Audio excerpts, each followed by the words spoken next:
If you supply fantastic information in your questions, then myself and the automation community can more quickly supply you with the correct answer.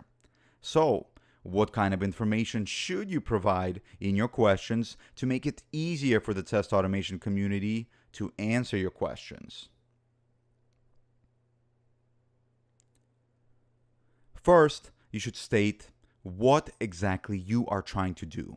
What is it that you're trying to accomplish? What is your goal?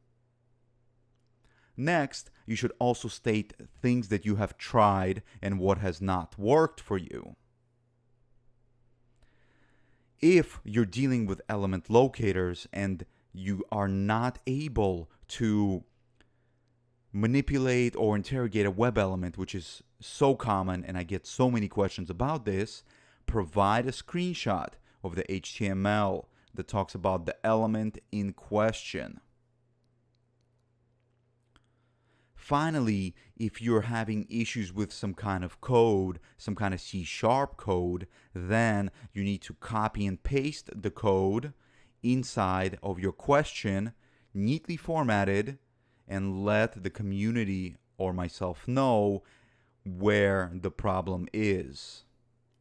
I'll show you more of this with an exact example. Let's go take a look at that.